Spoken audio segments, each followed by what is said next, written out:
Hi, welcome to today's video. Today I'd like to share with you some of the books that I wish I could read for the first time again. If you haven't read any of these books, I really recommend them.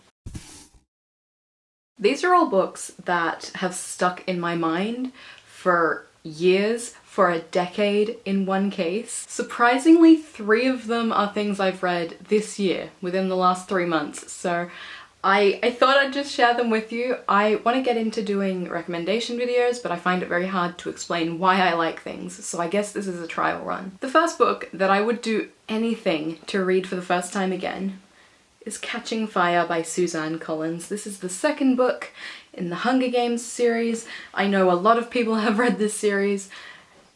It's just so good. Catching Fire was like life-changing for me. To be fair, the whole Hunger Games series was, but Catching Fire is just next level. The most incredible book. I read the Hunger Games series when I was 12, so it's been a decade, but it's still something I think about all the time. I think the first 2 movies are really good. Catching Fire is my favourite book-to-movie adaptation, but it leaves out so many things from the book that feel so important. It feels a little bit silly to even do a description of the Hunger Games, but the Hunger Games tells the story of Katniss Everdeen as she is chosen to fight to the death in an arena with 23 other children. Super fun. I don't think the Hunger Games really needs any introduction. I don't think anyone needs me telling them to read it, but it is one of those series that was just like groundbreaking, life-changing, incredible. The next series that I'd do anything to read for the first time again is The Dark Artifices by Cassandra Clare. There are 3 books in this series. They are all incredible. I do think Lord of Shadows is my favorite, but this series was like my favorite thing. I read it for the first time in 2017. Lord of Shadows was out when I read it. I don't know when this came out. I remember vividly the day that Queen of Air and Darkness came out. I read this book so quickly for how large it is, but this series just is so good. I like the Shadowhunter Chronicles, but this series is my absolute favourite from it. This is one of those series where the plot is like fine, it's fun, it's whatever, but the characters are what make it feel so special. I think Cassandra Clare really excels at lovable characters and like really big ensembles of characters. If you've read Lord of Shadows, you'll know that reading the last bit of this book is an experience, and I want to live that again for some reason. If you've read it, you know why I'm a little like, oh, why do I want to do that to myself? But it was just so good. This series follows some demon hunters, shadow hunters, in a quite unstable political landscape. It's really interesting. Of all of the Shadowhunter Chronicles, this series is probably the most political in the sense of the politics of this kind of fantastical world. I don't know how to describe what this series is about. To me, it's kind of about the relationships everyone has, because I am a character person. I read this book for the drama between people, not so much the, you know, demonic stuff happening in the world, but I do really recommend this series. If you know me, you probably know that this book is going to be on the list, but the next book that I would do absolutely anything to read for the first time again is Red, White and Royal Blue by Casey McQuiston.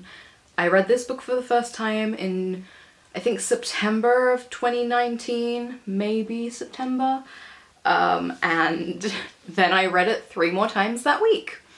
And I've read it over 60 times since then, and that is a problem, but this book is just so good. This book follows the son of the first female president of the United States and the Prince of England as they go about a PR friendship to kind of smooth over some international incidents they cause. It's so much fun. I love this book so much. I read this for the first time not knowing that much about it. I kind of went into it just hearing a few people saying that they enjoyed it and that there was an aspect of political escapism. It was in a time where politically I feel like things were kind of bad.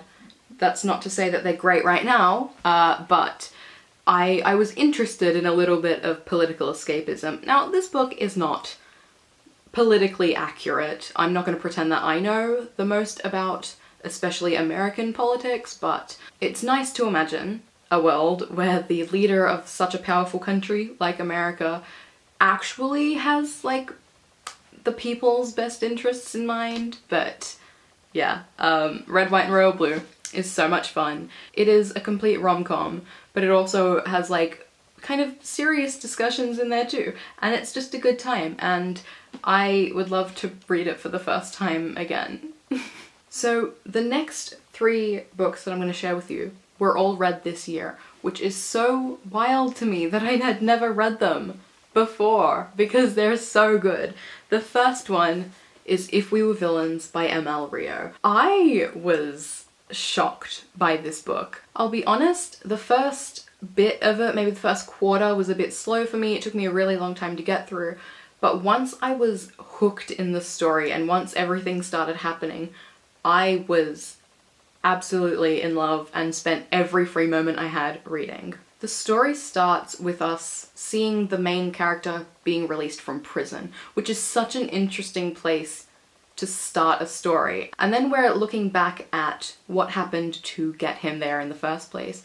This book was incredible. It's got like complete dark academia vibes. You're at this prestigious college university like theatre program. A bunch of like Shakespeare people are just being wild, but this just was so incredible.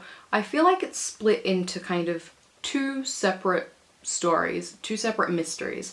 The first half is working out what happened, and the second half is working out who did it, and it is just so good. It's also written very beautifully. I really wanted to like sit with it for longer, and it does something that I absolutely love, which is having like a bomb on the last page, having something on the last page that makes you just like sit with it, which I loved finishing this book. I finished it and kind of just stared at a wall for a while thinking like, oh my god.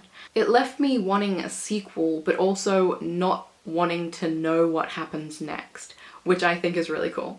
This next book is one that I've seen recommended absolutely everywhere. I finally read it this year, and I wish I could read it for the first time again, and that is The 7 Husbands of Evelyn Hugo by Taylor Jenkins Reid. This book is so hyped for good reason. This book was incredible. The book follows Evelyn Hugo as she becomes like the Hollywood starlet. She is like the most popular actress, and her life is crazy. I love the way Taylor Jenkins Reid tells stories through like interviews. I like that we're kind of following Evelyn Hugo's memoir be written almost. There were so many like little twists and turns, but this book also had that thing where at the end you find something out and you're just kind of left with it.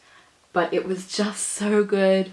I actually picked it up because there was a sound trending on TikTok, a quote from this book, and I read the whole thing being like, where is this line? Turns out it was the very last line of the book, which really left me just like, whoa. I wish I could read this for the first time again, but for now I'll settle with rereading it over and over because it was incredible. Now, the last book that I'd like to talk to you about is one that I told myself that I wasn't allowed to mention on this channel for a few weeks because I've been talking about it too much, but it's on the list so we have to talk about it, and that is 6 of Crows by Leigh Bardugo. I read this book in March and it has completely taken over my life. Every thought I have is about this book. If I could experience this for the first time again,